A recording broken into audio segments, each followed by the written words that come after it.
Assalamu alaikum wa rahmatullahi wa barakatuh. Make Hijrah family, what's good? It's your boy Hamza Abu Dalia back again. So, the last video, we're back on the this is what, part 5 or part 6 of my Hijrah story. So last time I said to you that basically I'd had enough. I had that one bill, that one electric bill for £168 or £162, something like that. And I'd come home and earned that day, it's up to £162. I said, right, from that day, that was enough. So we packed up everything and we moved into my mother-in-law's. So just to give you a little bit of perspective of what was going on, like I told you once before that obviously my members of my family were coming back to me and saying to me, look, are you sure your wife wants to go? Are you sure your wife wants to go? And every time we spoke about it, I'd be like, do you want to go? Yeah, of course I want to go, Hamza. I said, okay, fine. So I was like, okay, well, I'm going to believe what my wife says over what everybody's perceiving from being outside. So back to the point, so we've moved into my mother-in-law's now. All our stuff is in the shed at the back of the garden, and my daughter's got the little box room, and me and my wife are just living. So I am trying to do anything possible to get work so that we could get back on the program. Yeah. So it got to the point where my last £2,000, because we were saving at that point. So I'm down to my last £2,000. Yeah. And no, that was it. I got some work in. Yes, I got some work in. And out of that work, every time I got money, I'd give money to the wife and I say, right, put this in the account. Yeah. So she'd put it in the account. Give her the money, put this in the account. So that's what was happening. So I got to £2,000. Yeah. So I got offered a business opportunity to open a car wash. Yeah. And the buy-in was £2,000 plus me managing the place and paying the workers and all that. And the other fella would pay the workers and all that kind of stuff. So, all right, cool. So I've gone to my wife, draw that money out because I'm going to invest in this business. Yeah. So then when she's come back to me, she said, there isn't £2,000 in the bank. So I was going, what do you mean? They said there's only 1,500. So anyway, I'm assuming now there's an issue with the bank. Thinking, okay, well, the bank's obviously made a mistake because my wife has put £500 in there. That £500 would have led it up to being £2,000. So on this particular day, we're sorting out the car wash, running down there, meeting the fellas, meeting the workers, going through some training, going through some SOP, standard operation procedure of how it should be run. I'm having a meeting with my partner and all that, my business partner and all that. But my mum has gone down with my wife. All right. So anyway, I've got home. I'm expecting to hear now, oh, right, yeah, there's been a problem. Maybe the camera wasn't broken, or not the camera was broken. The computer system wasn't updated or something to tell me that, yeah, there's £2,000 in the account now. £2,000 in the account. So I've come home and I said, what's happening? What's happening with the money? So my mum has turned around and said to me, that money wasn't deposited in the account. Right? So I've gone to my wife, what does my mum mean? So she's gone, I put the money in the account. I put the money in the account. I said, okay. So I said to my mum, what did they do then? My mum said that they got video footage of the day that my wife at the time are supposed to have put money in the account through the ATM. There is no trace of that woman depositing that money into the account. There was no digital footprint of that money going into the account. So what I was expected to believe was, yes, she had put the money into the account, regardless of the fact that on CCTV, there's no footage of her putting the money in the account, and there's no digital footprint stating that the money had gone into the account. So at that point there now, I don't need to say, you can conclude the same thing. Yeah? But whether I was a softy wafty or whether I just didn't want to believe it, I carried on. So this is when the bigger cracks started to show now. Yeah? So that was one of the first things that happened. There were other little things like, listen, even before we lost the house, I'm going to be straight with you all now. Before we lost the house, there were little things that she would do that would put doubt in my mind. Yeah. But because of what she was saying, I made the decision to put those little things aside and think, okay, well, just allow those little things. Just allow those little things. Those little things, like, just allow those little things. So now, and these little things are still transpiring up until we dropped the key back through the letterbox of the house. We walked away and we've moved in with her mums. But now that she's in her own environment now, looking back on it now, it's like she turned the volume up a little bit. The 500 quid went missing. Yeah. She was doing things that I know her knowing my personality, I would never tolerate. Yeah. We weren't close anymore.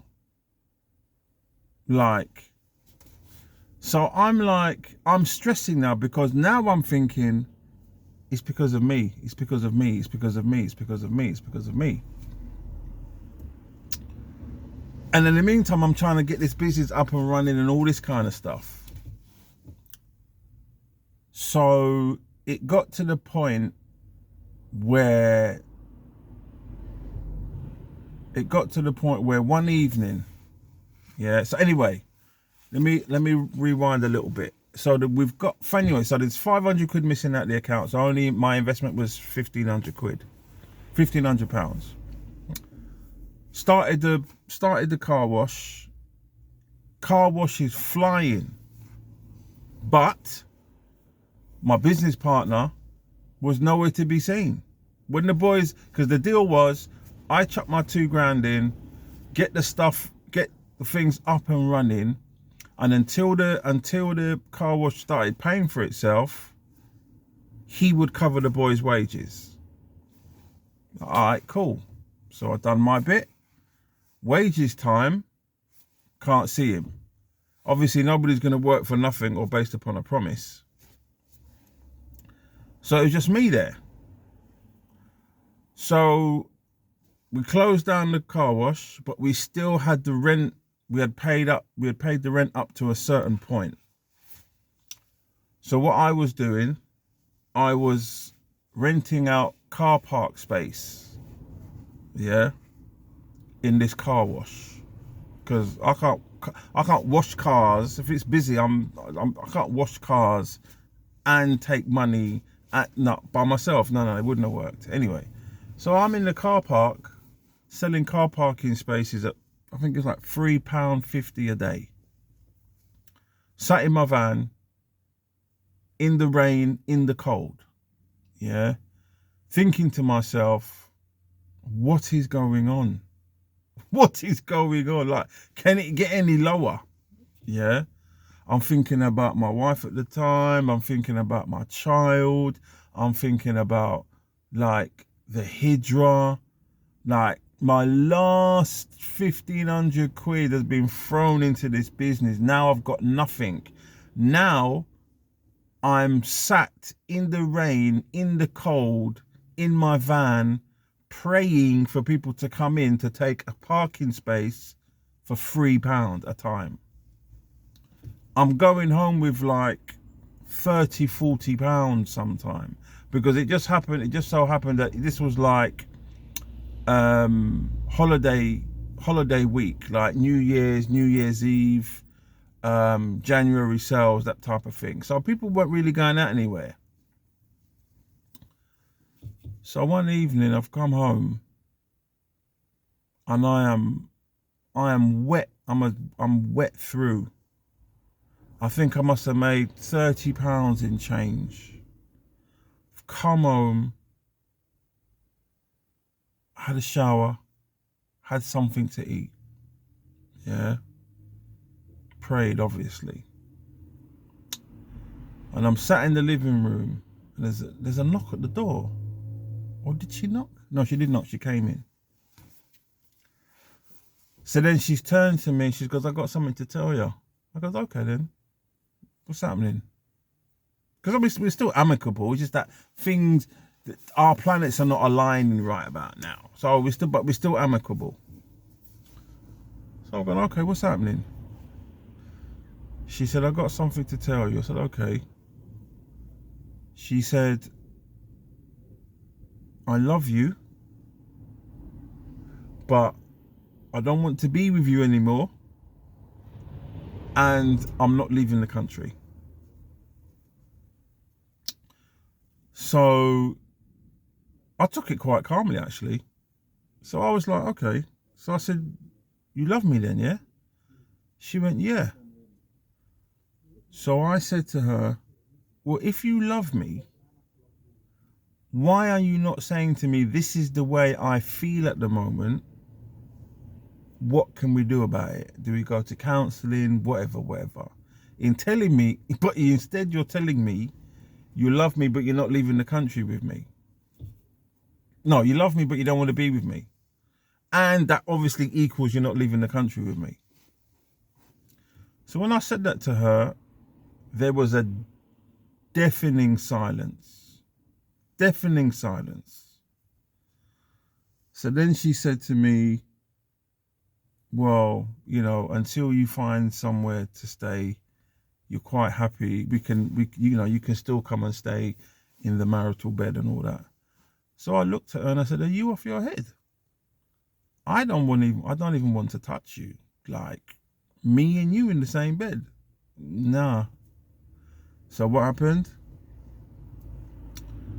Within 7 days, got myself a bed sit, and I left that house with a laptop, one suitcase, and my van and my tools. So I left my daughter. Yeah, once again. This was the 12th year of our marriage. The 12th year. 7 of which of those years was, so I thought, us trying, no, not 7, sorry, 5 of those years was us running full speed ahead, trying to leave this country, trying to leave this UK. But it turns out I was doing it by myself, and it was just, she just went along for the ride. Wasted 10 years, no, 7 years of my life talking rubbish to me about Hijrah. Yeah, I want our child to be brought up. It was all talk. All talk. So I left the house now and I got in my bed sit. Me and my business partner at the time, we're still doing our stuff and we started to get working. Yeah. I mean, it picked up substantially. Yeah. I can't even remember what year it was. I think it was 2010. 2000, maybe even 2011. Maybe even 2011. End of 2000 or middle of 2010, beginning of 2011, maybe. We're starting to get work. So my business partner can see that there's something up. Obviously, he knows about me and my ex-wife splitting up and all that kind of stuff. So, you know what I mean? And I'm talking to him about my aspirations, about leaving the place and this, that, and the other, and all that kind of stuff. So he says, so one day, he just turned around to me and said to me, "You still want to go?" And I'm like, "Yes." So he said to me, "Bro, we've got this job, and this job, and this job to do. Yeah? Why don't you just get the money from all these jobs and just go?" So I looked at him and I went, "You know what, bro? You're right." And that is exactly what I did. So in the next video, I'm going to tell you now, well, in the next video, I'm going to explain to you what happened next. Once I'd made up my mind that I was going to take my business partner's advice, which is basically just to stack up all this money over the next coming jobs and just take a leap of faith. So until the next time, ikhwan wa ikhwat, assalamu alaikum wa rahmatullahi wa barakatuh.